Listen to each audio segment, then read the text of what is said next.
Despite a temporary ceasefire to allow in humanitarian aid, the conflict between Israeli Defense Forces and Hamas in Gaza continued for the 12th day.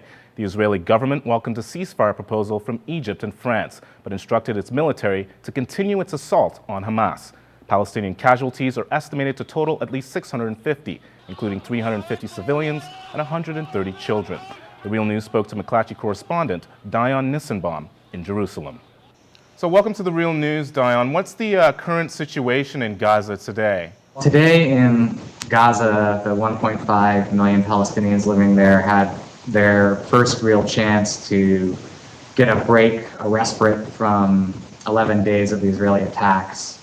The Israeli government created what they called a humanitarian pause for 3 hours in which they stopped firing to allow Palestinians that have been trapped in their homes for 11 days to get out and try and find food and fuel and water, and to allow some new supplies to come in through the Israeli border. So there were a few more people venturing out today for a few hours to try and find the scarce supplies that they need.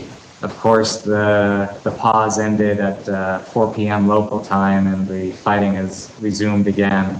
There's most of the Gaza Strip, 3/4 of the residents don't have power at this point. The water and sewage systems are nearing collapse. Food is scarce.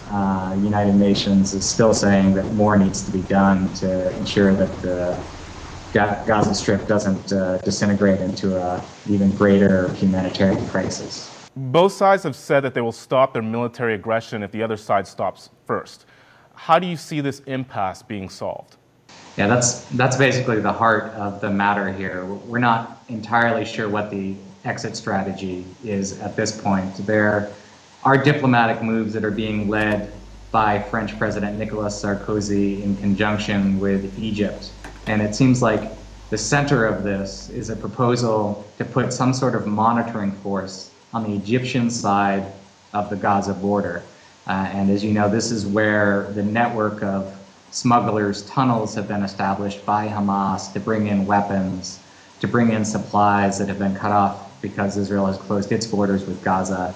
And those tunnels have been methodically bombed by Israel over the last 11 days. And Israel is saying that those tunnels must remain closed. Hamas can't be allowed to reopen them and rearm if there's to be any serious ceasefire. And there does seem to be some momentum to do this on the Egyptian side.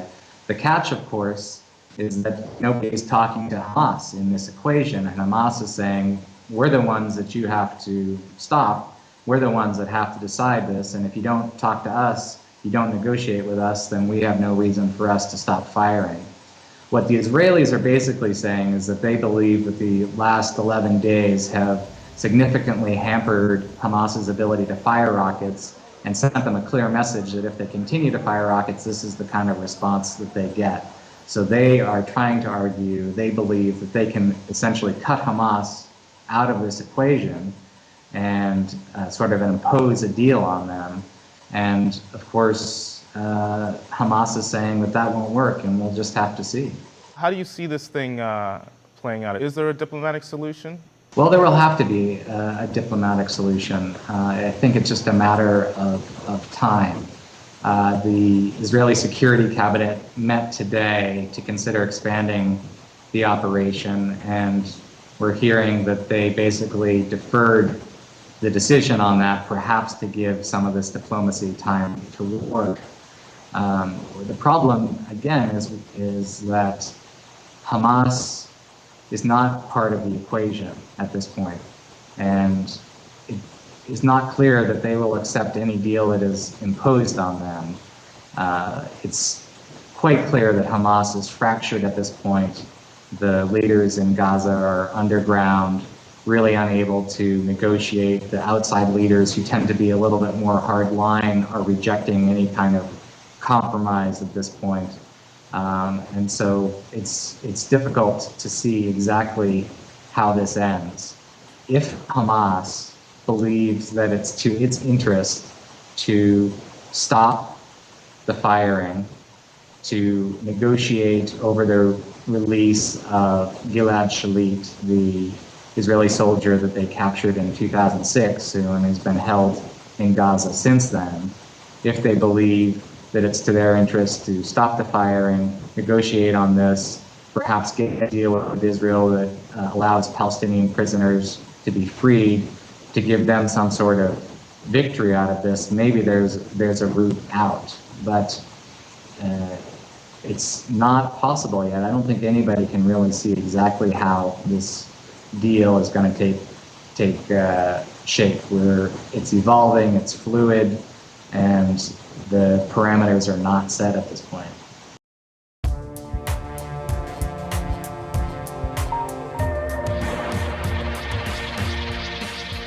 There are times when reality just asserts itself, in spite of the haze created by television news and entertainment. Sometimes crisis rips a tear in the fabric of myth and propaganda. Now a profound economic crisis has ripped asunder the American dream itself.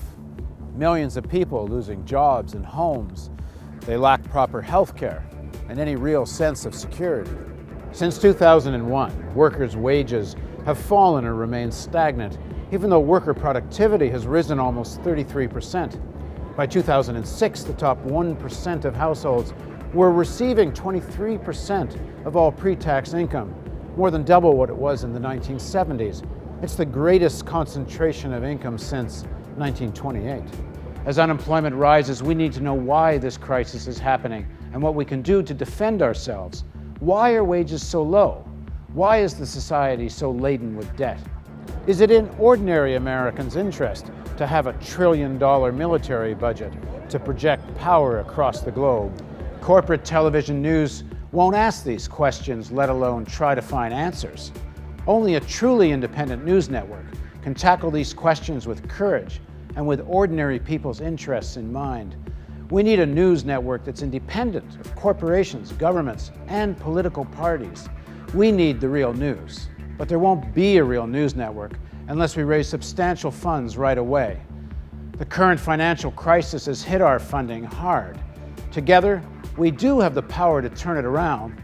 There are already hundreds of thousands of people watching the real news every month. If everyone pitches in, we can build an internet and cable television network that will change the face of media forever. You can organize house parties, talk to friends at school and at work, send email blasts and spread the word. Distribute this video to everyone you know. Pick up the phone and call a few friends and suggest they visit therealnews.com. Invest just 10 minutes a day to ask friends and colleagues to join the campaign to create a truly independent source of internet and television news. Together, we can build this network. Just 50,000 people at $10 a month gets us to our first level of sustainability. You can help us reach this goal, and when we do, we'll move to television in millions of homes across North America. Help us reach an audience in the millions. Please contribute generously. Spread the word. Let's make the Real News television network a reality.